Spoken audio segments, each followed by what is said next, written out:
So we're just going to talk a little bit about how to refine a selection, especially when it's a little more difficult. I mean, it's one thing to just, select, say, a coffee cup or something with hard edges, but when you get into things like hair, especially if it's curly hair, wavy hair, and there's a background going through it, it can be a little more difficult. The first thing to know is that there is no magic button that just does it automatically. There's probably 100 different ways to do it in Photoshop. This is going to be one that tends to work pretty well, but again, it's not guaranteed that it'll work amazingly.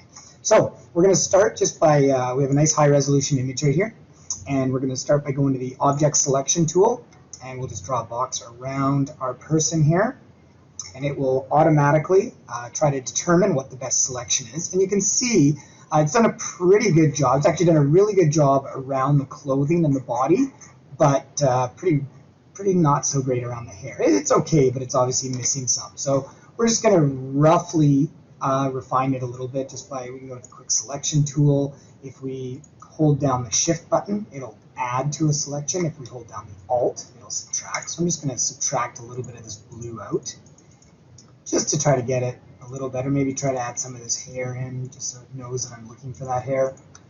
But again, I'm just doing things pretty rough at this point. So once I've done that, I'm going to go up to select, and I'm going to go to select and mask.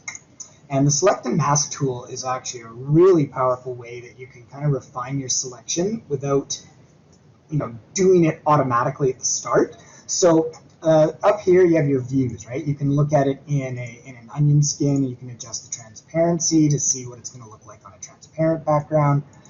You can go to the overlay, which allows you to do any color. Red is the default. And you just kind of see. You can see on a dark background like that, it looks terrible. You can look at it on a white, and adjust the transparency. And white, it actually doesn't look terrible, but on those darker colors, it doesn't look good at all. So this gives you a good chance to see what is happening. And I'm not happy with this selection at all. I could manually go in. I could use the, I could manually mask it out with the paintbrush. I could use the lasso tool. There's a few ways to do it, but I'm going to use the refine edge brush tool. Okay, so this is a tool in Photoshop that's designed kind of for hair and fur specifically. And all I'm going to do is I'm going to go over the edge here and just paint a single line like that. And what Photoshop should do is try to identify what it wants to keep and what it wants to get rid of. And if I go in there, it's kind of realizing that there's a background sky color that it should be removing. So I'm going to go down there as well.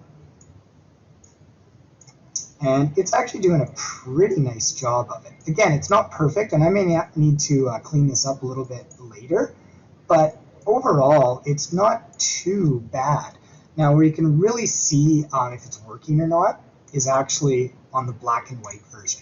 And so when I go to a black and white, this is called an alpha channel, you can actually see that it's getting some of those transparent hairs, and it's actually giving me a pretty nice effect. Down here, it's missing a bit, which I'm not happy about. So maybe I could go over here and I could go back to my my quick selection tool, and I could just say, well, I still need a little bit of that hair, and then I'll go back to my refine and try to refine that out.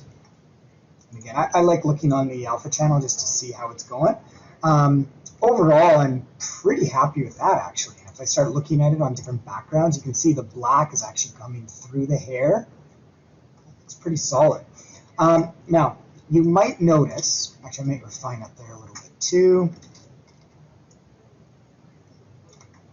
There we go. You might notice that when I'm using the refine brush, it sometimes leaves this ugly gray brown color that's solid, and it doesn't really match the rest of the hair.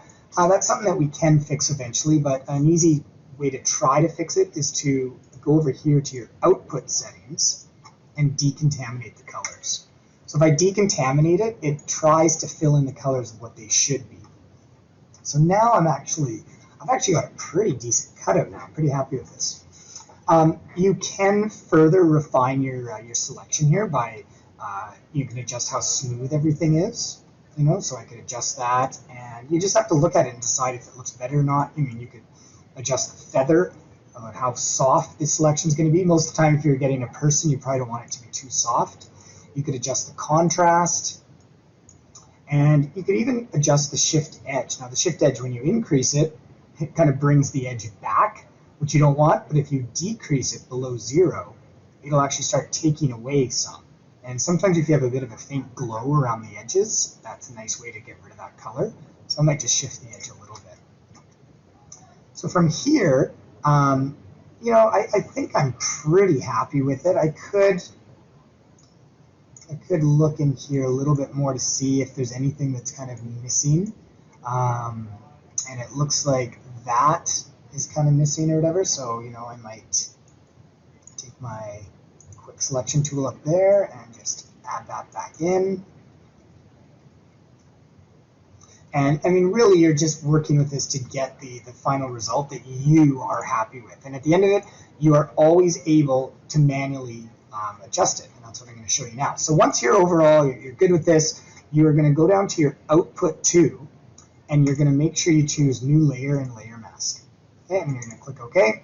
And what it'll do is it'll duplicate your original layer, and it will give you the new duplicate with a mask on it. So there's my original one, and there she is all masked out.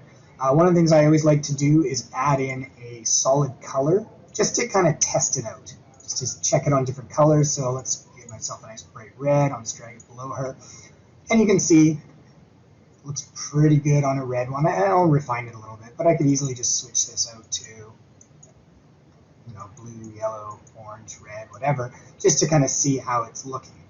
Now, let's talk about some things that might not be looking very good, like right in here.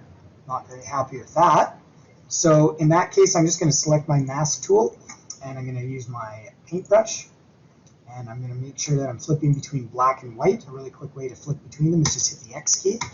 And when I'm on that brush tool, I can just use, make that a little bit bigger, I can use the black to just mask that out. I might change that to a bit of a harder brush. You don't really want it too soft of a brush to get that fuzzy edge otherwise, so something like that. And if you're not happy with the result right there, like there's that weird line, you know, you just have to kind of play around with it. And let me go back to white there. And you can see that's not going to look very good. So things get a little tougher when you have a line like that. There are ways around it. I'm not going to spend too much time fixing that right now, but I just want you guys to understand how to kind of go in and use the black and white brushes to kind of clean up your mask as best you can. And this is just one of those things that takes practice. The more you do with masking, the more you use those refine tools, the better you're going to get with it. And of course, there's lots of tutorials online that'll help you go into even more detail with this. Okay, good luck with it.